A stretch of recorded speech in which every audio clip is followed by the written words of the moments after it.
वळत आपण आता पुढल्या बातमीकडे. एक महत्त्वाची बातमी आहे. केंद्रीय मंत्री रक्षा खडसे यांच्या मुलीची छेडछाड करण्यात आलेली आहे. 25 फेब्रुवारीला मुक्ताईनगरच्या कोथळी या गावामधल्या यात्रेदरम्यानचा हा प्रकार आहे. काही टवाळखोरांनी यात्रेतील पाळण्यामध्ये बसलेल्या मुलींची छेड काढण्यात आली. रक्षा खडसेंच्या तक्रारीनंतर 6 टवाळखोरांविरोधात गुन्हा दाखल झालाय. पॉक्सो अंतर्गत हा गुन्हा दाखल झालेला आहे. 7 आरोपींपैकी एकाला अटक करण्यात आलेली आहे, अशी माहिती पोलिसांनी आता दिली आहे. केंद्रीय मंत्री रक्षा खडसेंच्या मुलीची टवाळखोरांनी छेड काढल्याचा प्रकार समोर आलाय. मुक्ताईनगरच्या कोथळी या गावातील महाशिवरात्रीच्या यात्रेत छेड काढण्यात आली आहे. रक्षा खडसेंच्या मुलीसह अन्य मुलींचीही टवाळखोरांनी छेड काढल्याचं समोर आलंय. रक्षा खडसेंच्या मुलीसोबत सुरक्षा रक्षक असतानाही छेड काढण्यात आली. 28 फेब्रुवारीला सुरक्षा रक्षकांना दिलेल्या तक्रारीनुसार 353 अंतर्गत गुन्हा दाखल झालाय. रक्षा खडसेंनी गुजरातवरून आल्यानंतर तक्रार दिली आहे आणि टवाळखोरांवर पॉक्सो अंतर्गत गुन्हा दाखल झालेला आहे.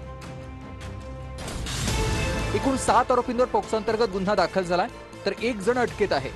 अनिकेत भुई, पियुष मोरे, सोहम कोळी, अनुज पाटील आणि किरण माळी आणि सचिन पालवे अशांनी त्या मुलींचा पाठलाग केलेला आहे आणि पाठलाग करून पाळण्यामध्ये बसलेले असताना त्यांना त्यातल्या एका मुलीला त्यांनी धक्का पण दिलेला आहे.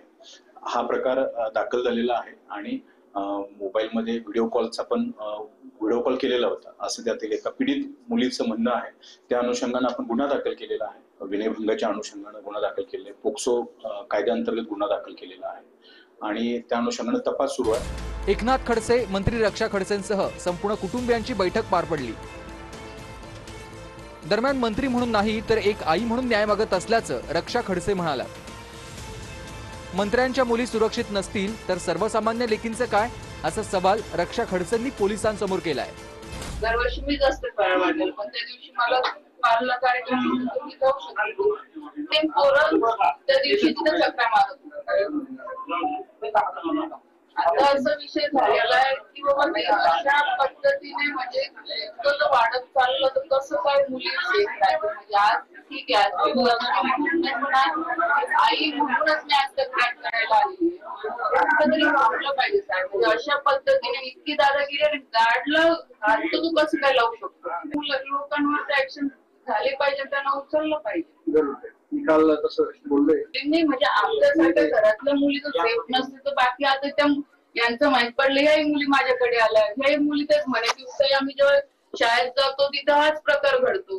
मग अशा मुलं जर शहरात फिरत राहिले तर कोण सेफ आहे उद्या. परवा रात्री मला माझ्या मुलीचा फोन आला की आम्हाला यात्रेत जायचंय, तर मी तिला सांगितलं गार्डला सोबत घेऊन जाऊन. तिथे गेल्यानंतर ह्या काही टवळखोरी पोरांनी त्यांचा पाठलाग केला. बसल्यानंतर त्यांनी व्हिडिओ वगैरे काढले. माझ्या गार्डने मोबाईल त्यांच्याकडनं घेतला की नेमकं काय यांनी व्हिडिओ काढलेला आहे. तर त्यांनी व्हिडिओ कॉल कोणाला तरी केलेलं होतं असं लक्षात आलं. पण हे करत असताना त्या सगळ्या लोकांनी त्या गार्ड सोबत सुद्धा धक्काबुक्की केली. त्या मुलींसोबत सुद्धा छेडछाड त्यांनी केलेली आहे. घडलेला प्रकार हा अत्यंत दुर्दैवी आहे. ज्यांनी छेडखानी केली आहे ते निव्वळ टवाळखोर नाही तर ते गुंड आहेत. त्यांच्या विरुद्ध आधी सुद्धा काही गुन्हे दाखल आहे.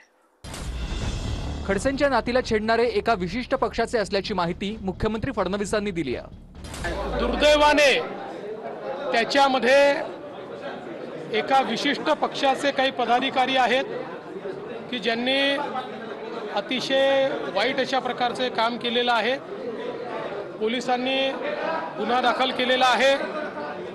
काहींना अटक केलेली आहे, इतरांना अटक केली जाईल आणि कुठल्याही परिस्थितीत अशा लोकांना त्या ठिकाणी माफी देता कामा नये. त्यांच्यावर अतिशय कडक कारवाई होईल. मुख्यमंत्री महोदयांनी सांगितलं की एका विशिष्ट पक्षाचे पदाधिकारी होते. ही गोष्ट खरी आहे. मी सांगितलं होतं त्या ठिकाणी की स्थानिक लोकप्रतिनिधींचे कार्यकर्ते या ठिकाणी आहेत आणि स्थानिक लोकप्रतिनिधी कोणत्या पक्षाचा आहे हे तुम्हाला माहिती आहे. बघा, मी ती काही माहिती घेतली नाही. तो कोणाचा जवळचा आहे आणि मी असं म्हणते की तो माझ्या जरी जवळचा असेल किंवा कोणाच्या जरी जवळचा असेल, शेवटी मुलींचा आणि महिलांचा इथे विषय आहे.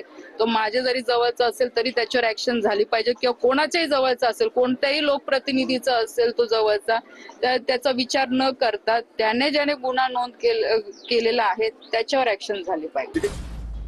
मुलीची छेड काढणाऱ्यावर तातडीनं कारवाई झाली पाहिजे असं संजय शिरसाट म्हणाले. तर छेडछाड करणाऱ्यांना काळ्या कपड्यात न झाकता त्यांचे चेहरे दाखवा असं रुपाली चाकणकर म्हणाल्या. मुलगी कुणाची असो, मोठ्या नेत्याची असो का सर्वसामान्य माणसाची असो, मुलगी ही मुलगी आहे आणि तिची जर कोणी छेड काढत असेल तर त्यांना पनिशमेंट किंवा त्यांच्यावर कारवाई ही तातडीने झाली पाहिजे. अशा पद्धतीने छेडछाड करणारे, महिलांवर अत्याचार करणारे असे कोणी असतील तर त्यांना काळ्या कपड्यात दाखवून त्यांचे चेहरे झाकले जातात काळ्या कपड्याने.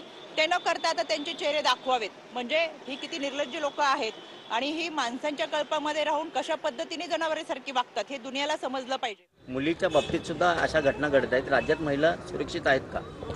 राज्यातल्या आमच्या सगळ्या लाडक्या बहिणी असुरक्षित आहेत. त्या वेगवेगळ्या ठिकाणी संकटाचा सामना देतात.